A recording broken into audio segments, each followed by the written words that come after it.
I would see you've kind of seen the players that have played a lot of football. You know, you're looking at, go through the play history, and some of these players started 40 games, 50 games. You get better at football by playing football. It doesn't mean if you're an underclassman, you've played less games, doesn't mean you can't be successful. I'd say Nico Collins is a good example in our case, where basically he played 2 years of college football, missed his third year, had some traits that we liked, and I'd say he worked and to put himself in the position that he's in. So I think we're cognizant of the landscape of college football. It doesn't necessarily change our calculus or change about how we go about evaluating players. But when you see them play, you just want to see them play football. And sometimes they're a little bit more physically and mentally ready. Some players are further along. Some players might be behind. It doesn't mean they can't catch up. That's part of our job and responsibility, to create an infrastructure for the players so when they come here, what are the things that they need to be successful? And then that's part of the job of the coaching staff as well, is to put the players in the position to go out there and be successful. So it's definitely evolving. We're certainly aware and cognizant of it, but it doesn't necessarily shifted how we view players. Go ahead, Will. Yep. Yeah, I think everybody probably has an opinion on it. I think what I would say, and DeMeco and I have talked about this, you don't necessarily want to penalize a team that's done something very well.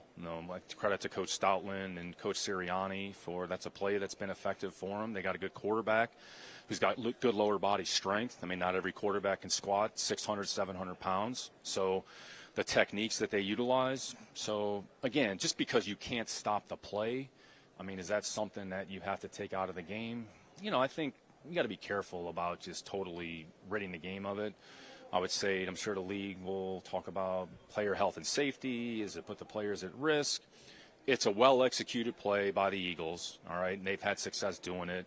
No one's been able to stop it. So, honestly, at some point the onus is on, figure out a way. And if you can, and the way they implement it, they're one of the few teams, or about the only team, that handles it the way that they do. So the sneak play in and of itself, there's a lot of dynamics that are involved. Some quarterbacks want to be in a fray. Some quarterbacks don't. You look at Buffalo, Josh is 6'5", 250 pounds. So, I mean, he reaches his hand out there. He's got a first down. So every team's got to handle a little bit differently. So I would just say, to penalize a team because they do something well, it's probably something we just, need to think about as a league.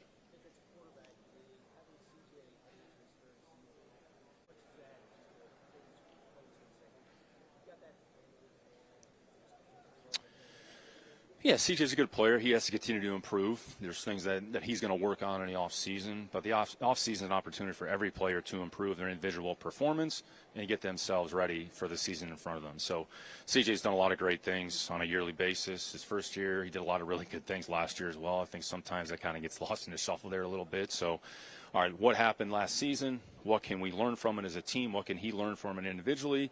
Okay, in the offseason, here are the things that I'm going to focus on to try to make myself a better football player. You get better at football by working, practicing, playing football. So, that's your job and responsibility, and that's what we ask of all of our players. So I think CJ's motivated this offseason to have a good offseason, prepare himself to try to be the best player he can be, once the season starts.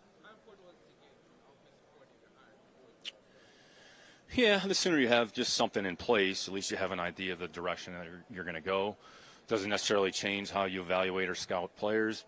Not necessarily. I mean, there's certain things you got to be able to do offensively. So maybe there's some things, okay, Nick, in this particular case, puts a little bit more weight or stock in. So, but to get that in place, I mean, we went through it. It took us, 2 weeks-ish from start to finish. So, we're very thoughtful. DeMeco put a lot of time into it, kind of went through the process, and they kind of made a decision there that Monday or whenever it was. So to get Nick in the building, to get him with the offensive staff, to kind of get them situated, we've given them some players to evaluate, both collegiately and pro free agency as well. So free agency will be here, before we know it. So we want their input. How do you view the player? How do you see the roles? It's different than maybe what we think. So that'll be the first step. But to get that in place, it gives you some level of stability. Now you can just put the foot on the gas and start moving.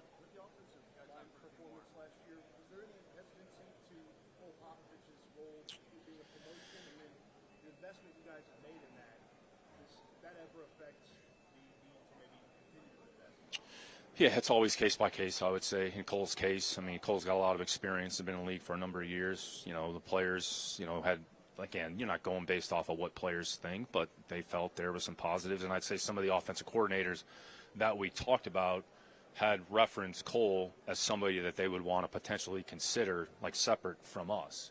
So, all right, well, the guy's here. Okay, like, does it make sense? How does Nick Caley feel about it? We had a few other candidates that also had identified Cole as somebody. I think Cole was, highly thought of in the league, and an opportunity externally away from Houston last year. He decided to stay in Houston. So we'll see how it goes. I'm sure there's some things that Cole is going to do, kind of put his spin on it. But once we kind of get started, we'll kind of have a better idea of what that looks like.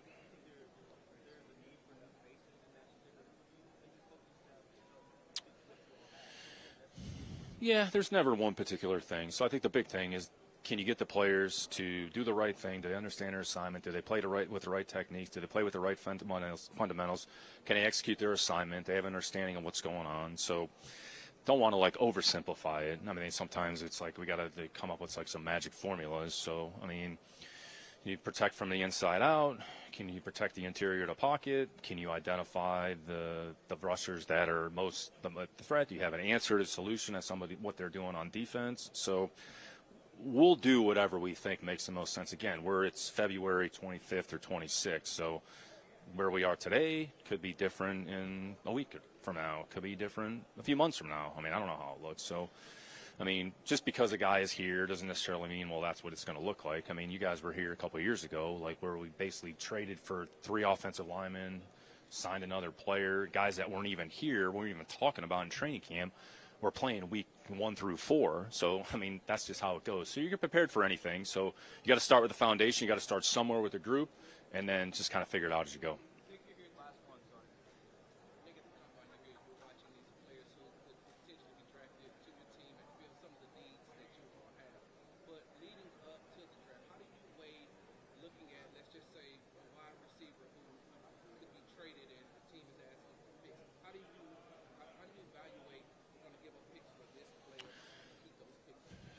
Yeah, there's always a cost. There's an opportunity cost associated with doing something. So, okay, said player, here's a cost associated with them, whether it's a contract, whether it's draft compensation. Do you feel the player is worth that, whatever the opposing team is asking? Trades are always, it takes 2 to tango. So we could think one thing, they could think another thing. If it matches up, I mean, in the Diggs case is a good example. So we felt comfortable with that. We thought it made sense. We thought it was the right value, so we went ahead and did it. What's going to look like this year? I mean, I'm not sure. So we'll go through this process here. So, again, I think we're very case by case. Look at the situation, take the information in. All right, if we make this decision, what's at the expense of? All right, what are the alternatives? What's the next best option? And that's kind of how we'll approach it. All right, thanks, y'all.